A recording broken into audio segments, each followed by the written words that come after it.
Neemias capítulo 1, versículo 1 em diante diz assim: palavras de Neemias, filho de Acalias. No mês de Quiseu, no 20º ano, enquanto eu estava na cidade de Suzã, Hanani, um dos meus irmãos veio de Judá com alguns outros homens. E eu lhes perguntei acerca dos judeus que restaram, os sobreviventes do cativeiro, e também sobre Jerusalém. E eles me responderam: aqueles que sobreviveram ao cativeiro e estão lá na província passam por grande sofrimento e humilhação. O muro de Jerusalém foi derrubado e suas portas foram destruídas pelo fogo. O verso 4 diz assim: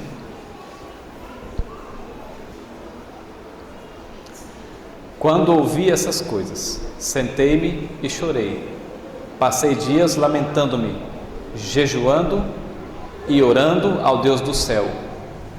Então eu disse, e vem a oração de Neemias. Bom, irmãos, por volta do ano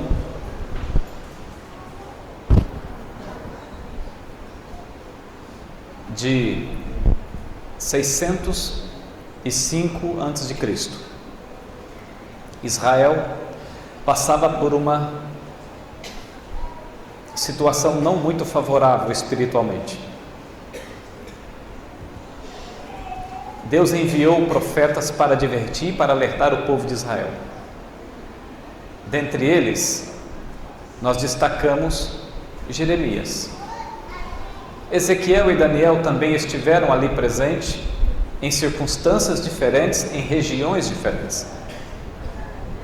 Jeremias, um pouco antes do exílio, Deus havia enviado o profeta para tentar salvar o povo. Olha que chocante é isto. Deus enviou um profeta para salvar um povo que até o momento estava perdido. Era a igreja de Deus, era o povo de Deus. E é possível que eu esteja falando nesta manhã para algumas pessoas que, mesmo sendo adventistas ou mesmo sendo cristãos, parecem estar perdidos, demonstram estar perdidos. Deus enviou Jeremias para ajudar o povo a se arrepender de seus pecados, abandonar a sua vida dupla e tentar poupá-los do pior, do infortúnio, da desgraça. Sabe, irmãos e amigos, quando Deus envia mensageiros, é porque é sério. Quando alguém faz uma visita para você espiritual, entenda, é porque é sério.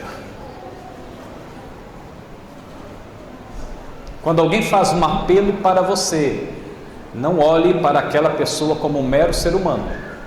Não olhe para aquela pessoa como um mero ser humano. É Deus enviando alguém para falar com você. Mas se porventura ninguém lhe visitou, mas você está na igreja e ouve uma mensagem que fere o seu coração, e na pior das hipóteses, que não fere, é Deus falando com você. E Deus fala com a gente de muitas formas, inúmeras formas. Mas uma das formas que Deus mais tem se utilizado para falar com a gente é através da mensagem dele, através de alguém, sendo num diálogo informal ou numa mensagem pública como desta manhã. É Deus falando com você.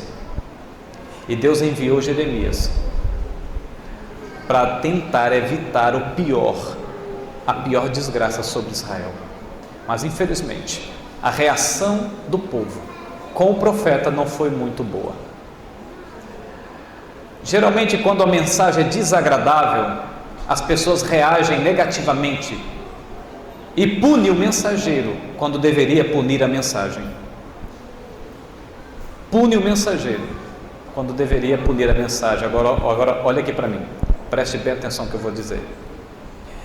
Quando aparecer duas mensagens, uma que agrada ao coração e a outra que desagrada, abrace, acredite e aceite aquela que desagrada. Porque a exemplo de Jeremias, a gente encontra essa história. Lembra numa ocasião quando Jeremias esteve diante do rei Zedequias, alertando, advertindo a nação, o rei e o povo. Mas naquela ocasião Satanás também fez uma contrafação, levantou um homem chamado Ananias. E levantou um homem chamado Ananias para também apresentar uma mensagem, mas contrária à que Deus estava apresentando. Se Satanás estava preocupado em desfazer a mensagem de Jeremias, é porque de fato a circunstância era importante. Satanás não perde tempo com coisa pequena, muitas das vezes. Portanto, quando alguém se levantar para lhe aconselhar ou para lhe advertir, levantado por Deus, Satanás sempre trará ou tentará trazer alguém para criar uma contrafação, para tentar impedir você de tomar a decisão. Mas infelizmente, na maioria das vezes, ou muitas vezes, a nossa tendência é sempre rejeitar a mensagem dura e abraçar a mensagem que agrada. E o povo de Israel rejeitou o profeta enviado por Deus, abraçou a mensagem do falso profeta porque ela era agradável ao orgulho, às ambições e pretensões de Israel. Em consequência disso, o mensageiro, claro, sempre o mensageiro é quem apanha nessa circunstância, nunca é a mensagem. Nesta circunstância, o mensageiro é quem recebeu as consequências da mensagem. E Jeremias foi novamente jogado ao calabouço e sofreu pela mensagem que Deus mandou ele levar ao povo. E era o povo de Deus, era a igreja.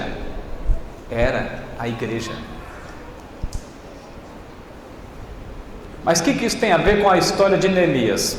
Tudo a ver, sabe por quê? Porque o povo rejeitou a mensagem, continuou vivendo do seu jeito, nos seus pecados, na sua vida dupla. O povo continuou indo na igreja no sábado de manhã, mas no sábado à noite após o pôr do sol, porque no sábado é sagrado, né? Então, depois do pôr do sol, então vai para as baladas, vai para as festas, vai para a bagunça, vai para a baderna. O povo continuou indo no sábado de manhã na igreja, lá que nem um santinho bonitinho, com a Bíblia debaixo do braço, e depois na mão, e lendo, e cantando, e orando,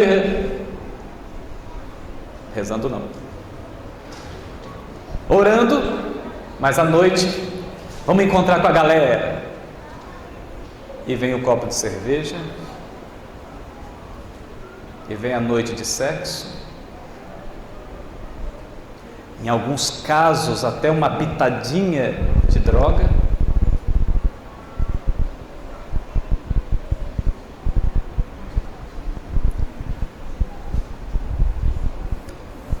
Os tempos não mudaram muito.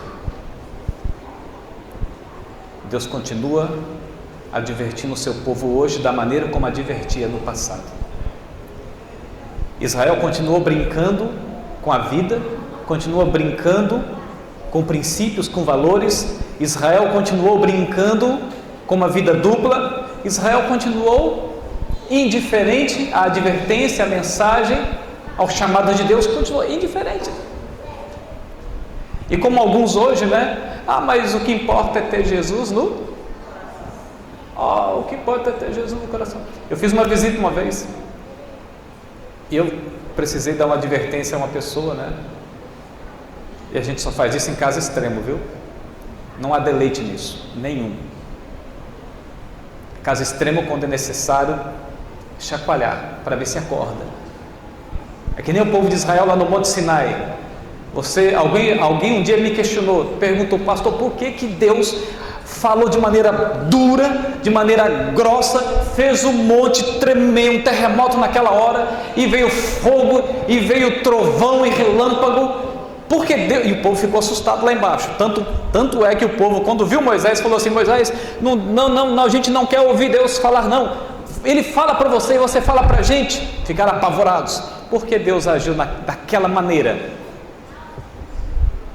E lá no Novo Testamento a gente encontra Jesus agindo de maneira tão dócil e amável, e esse Deus lá, quando estava no Monte Sinai, falou daquela maneira assustadora e tenebrosa. Sabe por quê? Porque era a única linguagem que o povo conseguia parar para ouvir. Sabe quando você está conversando com alguém, você conversa, e a pessoa distraída, conversa, e a pessoa parece que não está nem aí, aí você pega e faz um alvoroço ali. Opa, o que foi? O que aconteceu? Deus falou de maneira dura, daquela forma, estremecendo o monte, e relâmpago e trovão, porque era a única linguagem, era o único meio de comunicação que Deus encontrou para conseguir entrar dentro do coração e da consciência do povo. E hoje, às vezes, Deus permite, Ele não provoca, mas Ele permite a desgraça de uma vida ilusória cair sobre a sua vida, porque às vezes é a única maneira de conseguir tirar você da inércia espiritual, é a única maneira de fazer você abrir os olhos para enxergar a desgraça que está na sua frente.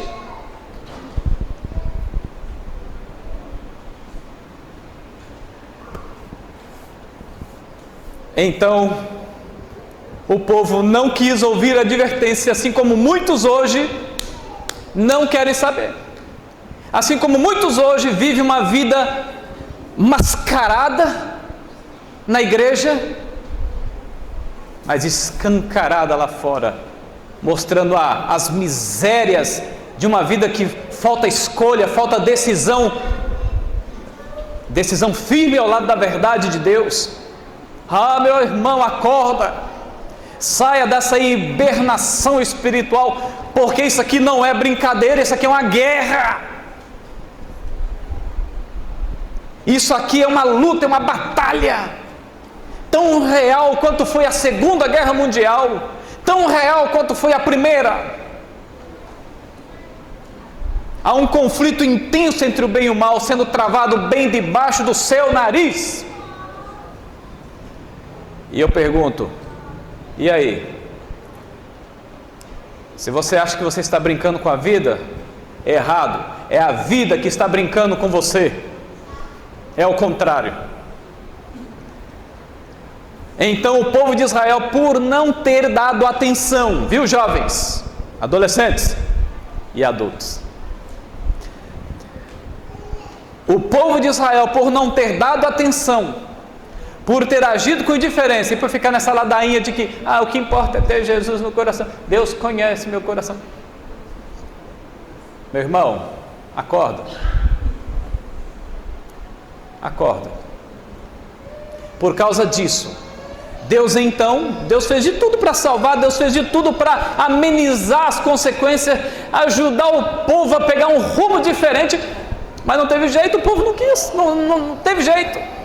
Então Deus permitiu a desgraça acontecer e veio o exílio. A Babilônia entrou no ano 605 lá em Judá e levou cativo e devastou aquele lugar.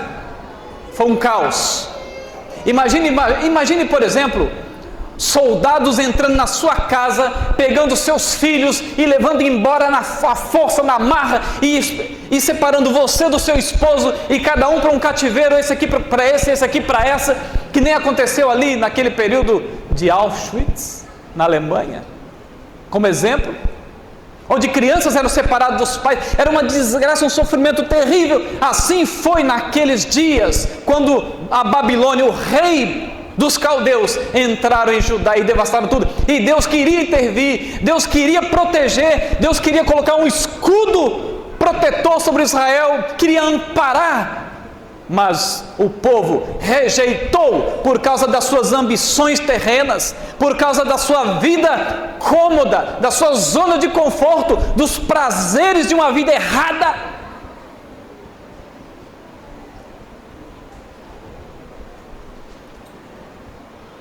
E a desgraça caiu sobre o povo, assim como vai cair sobre a sua vida se você não tomar sua decisão, assim como vai cair sobre a sua existência se você não resolver a sua vida com Deus. Vai cair cedo ou tarde. A Babilônia espiritual, ou o rei dos caldeus espiritual, o exílio espiritual vai cair sobre a sua vida em qualquer momento, a qualquer hora, cedo ou tarde. O mundo está sendo amadurecido para a destruição. Isso a gente vê todos os dias nos jornais. Incrível, os jornais de hoje é a nossa segunda Bíblia, ou terceira, porque as coisas que foram escritas nos advertindo de que estaríamos no tempo do fim, aguardando a segunda vinda de Jesus, estão hoje sendo noticiados pelo mundo. Está tudo acontecendo, irmãos.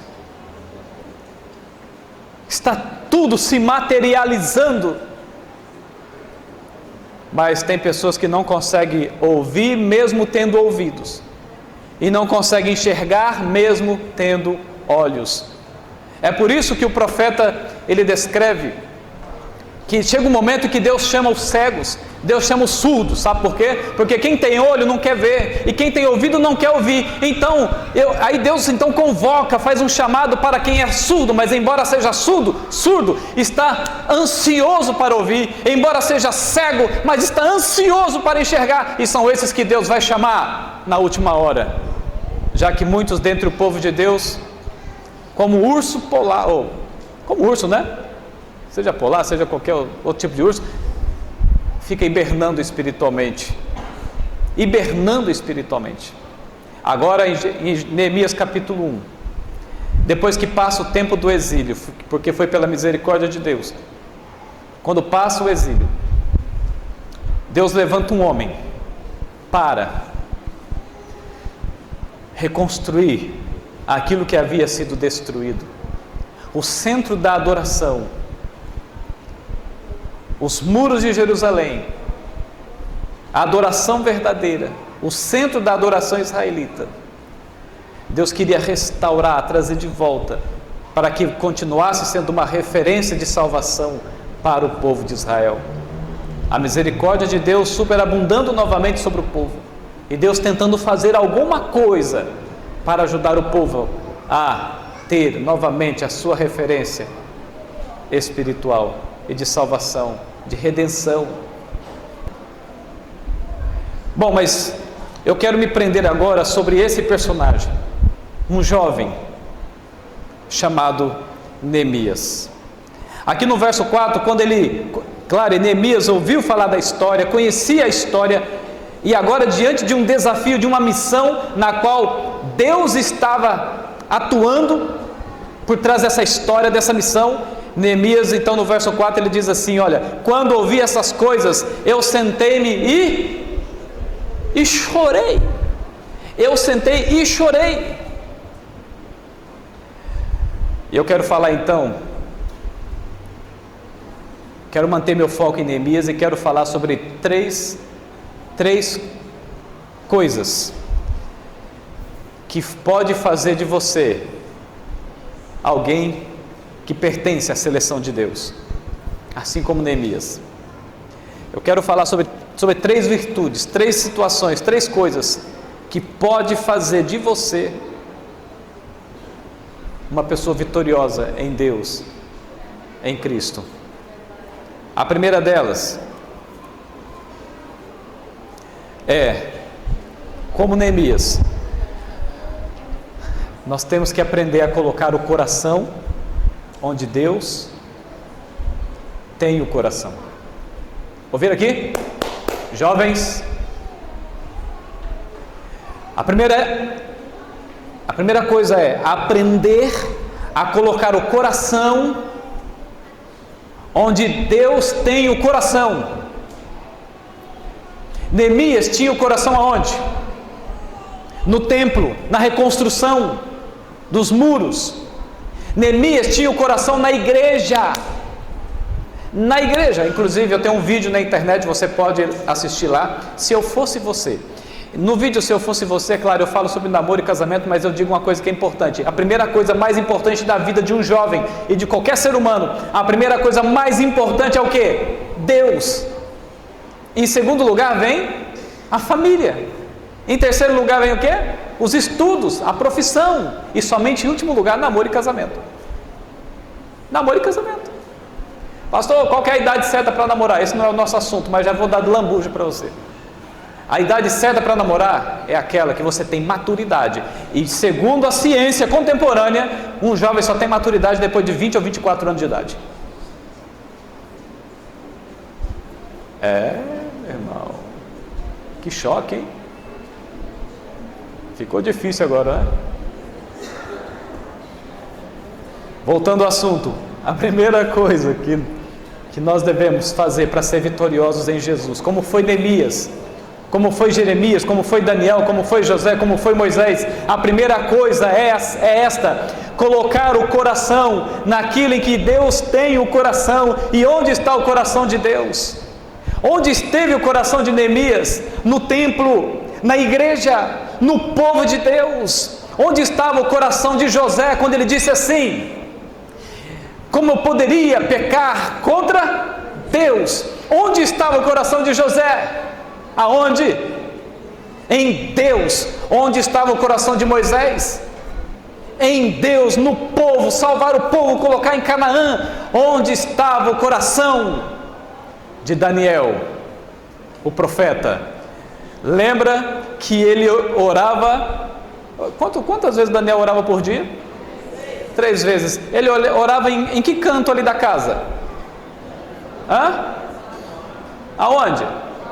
Na janela, né? Ali perto da janela, não é? Agora, por que perto da janela? Olhando para que lado? Para o templo. Onde estava o coração de Daniel? No templo, estava em Deus. Onde estiver o seu coração, aí estará também o quê? Ao contrário, né? Onde estiver o seu coração. Essa é a minha versão. A versão atualizada. Onde estiver o seu coração, aí vai estar o seu tesouro. E eu pergunto, onde está o seu coração? No mundo?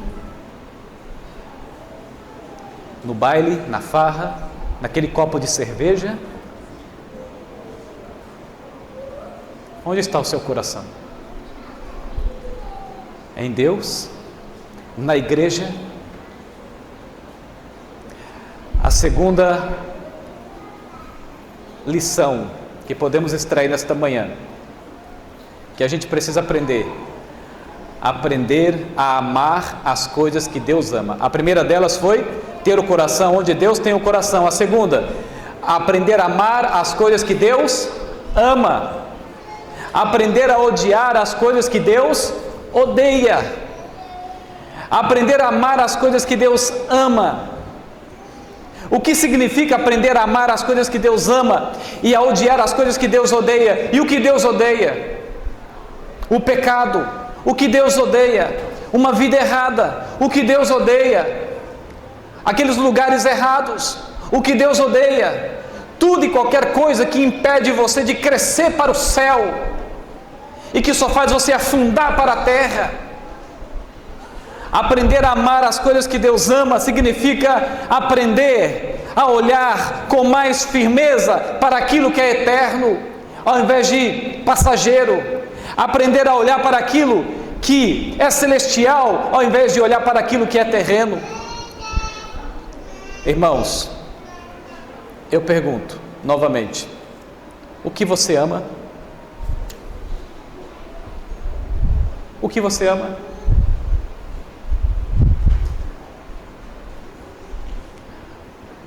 No que você tem prendido os seus sentimentos?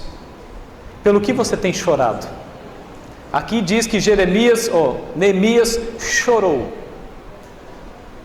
Chorou pela trágica história de Israel. E eu pergunto, pelo que você tem chorado?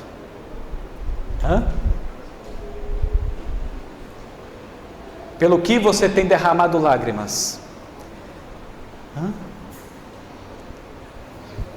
Pastor, meu namorado me deixou, e agora eu não consigo mais ser feliz, né? Pastor, minha namorada me deixou. E lá vem as lágrimas. Pelo que você tem chorado, irmão? Jovem, pelo que você tem derramado lágrimas nessa terra? Será que cada lágrima que você derramou pelas coisas dessa vida, será que realmente elas valeram a pena? Será que realmente elas tiveram algum valor? Nós temos que aprender a chorar pelas coisas que são eternas. Temos que aprender a chorar por aquilo que realmente vale a pena.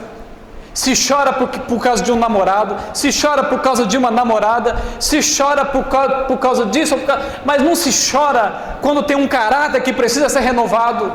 Não se chora quando existe uma peste espiritual que precisa ser erradicada da vida. Não se chora quando falta amor no coração, quando falta misericórdia no coração, e deveríamos chorar profundamente, amargamente, por transformação da alma. Se ambiciona tudo nessa terra, menos aquilo que realmente é importante.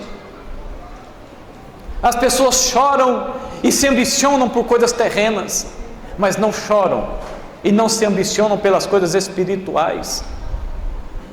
É ambição por carro, é ambição por dinheiro, é ambição por isso, por aquilo, não que sejam erradas, mas o problema é esse.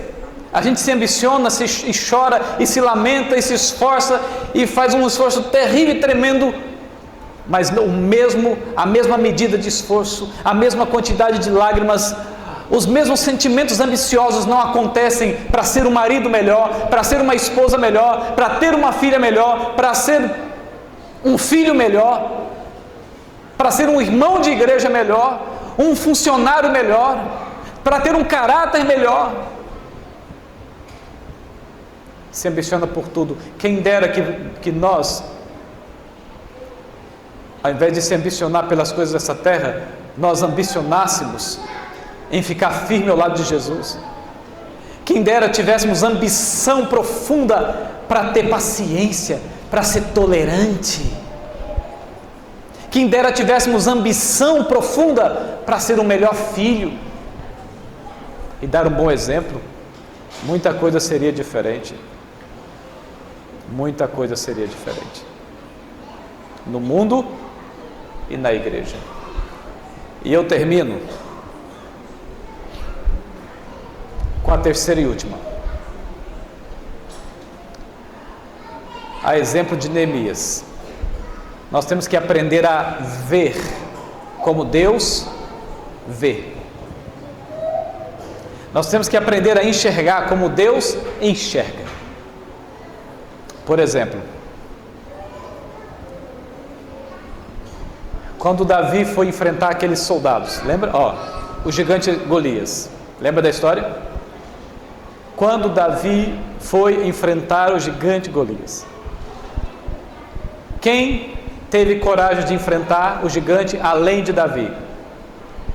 Quem? Os soldados olhavam para aquele gigante alto, musculoso, igual eu, olhavam para aquele gigante e ficavam aterrorizados. E quando eles olhavam para o gigante, olhavam para a mão do gigante, o que eles enxergavam, o que eles viam? Eles viam apenas a cabeça deles na mão do gigante. E por isso ficaram amedrontados, não tiveram coragem de enfrentar o gigante, correram. Mas de repente chega lá um nanico, baixinho, magro, também igual eu. E ele então olha para o gigante, olha para o céu, olha para o gigante, pega as pedrinhas. Agora sabe por que ele resolveu desafiar o gigante? Sabe por que ele resolveu enfrentar o gigante? Porque Davi, quando olhava para o gigante, ele via o gigante no chão. É essa maneira que temos que enxergar. Quando você tem um desafio pela frente, quando você tem um problema gigantesco pela frente, amigos, com Deus o problema grande vira um problema pequeno. O problema grande, amigos, com Deus vira um problema pequeno. Mas o problema pequeno sem Deus vira um problema grande, imenso. Para os soldados de Israel, o gigante era intransponível, porque eles olhavam para o gigante sem Deus. Mas Davi, confiando no poder e na graça de Deus, ele olhou para o gigante e ele via o que da maneira como Deus via, ele enxergava da maneira como Deus enxergava, e por isso ele via o gigante no chão. Moisés, quando estava diante do Mar Vermelho, o povo ficou desesperado e começou a questionar, não tinha sepultura suficiente no Egito, você trouxe aqui a gente para sepultar a gente no mar, nesse deserto, nesse lugar? Mas Moisés, quando olhava para o rio, para o Mar Vermelho, ele via uma passagem seco para atravessar aquele mar.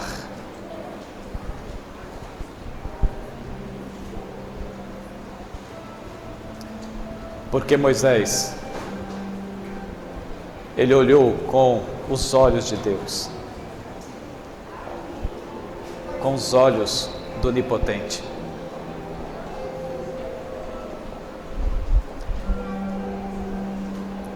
Josafá também, quando estava ali no vale,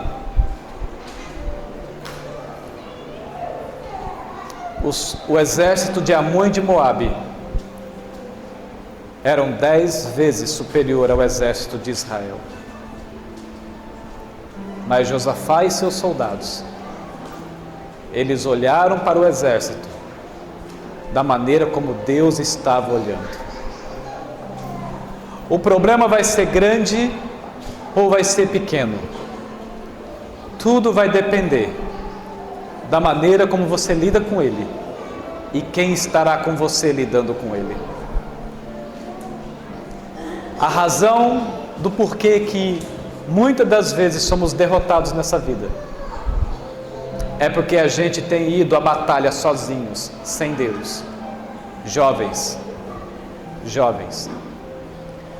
a razão do fracasso da vida de muitos de vocês é porque vocês têm lutado sozinhos, batalhado sozinhos, tentado vencer sozinhos.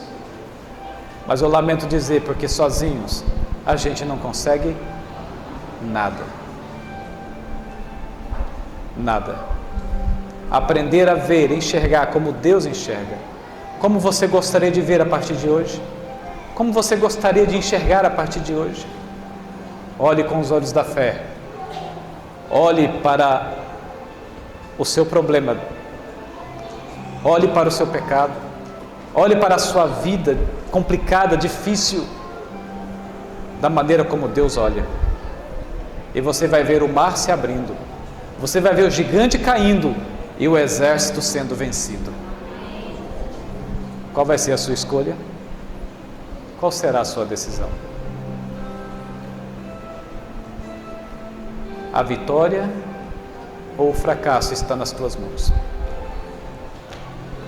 Tudo depende. Tudo vai depender da maneira como você lida com ele, munido do poder de Deus. Que Deus te abençoe. Querido Deus, louvado seja o teu nome, porque o Senhor não pegou esse planeta para jogar lá nos confins do universo, para dele nunca mais se lembrar. O Senhor não virou as costas e foi embora.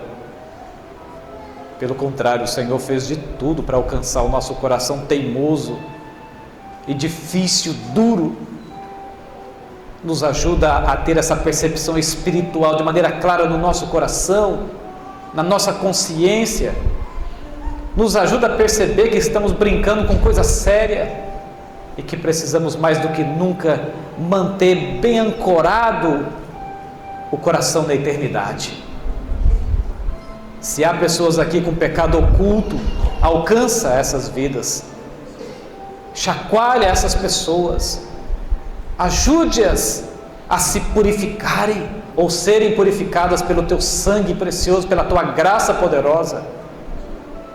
Por favor, querido Deus, nos dê maturidade espiritual, nos ajude a ter maturidade espiritual e nos ajude a aprender de maneira que os nossos passos comecem a trilhar por caminhos direitos.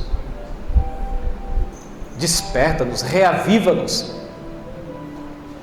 Por misericórdia suplicamos, sempre, sempre e sempre no mérito do poderoso Jesus Cristo. Amém, Senhor. Amém. Deus abençoe a todos. Levem Jesus na alma, viu? No coração e na consciência. Caminhe com Deus lado a lado. Tá bem? Que Deus abençoe vocês.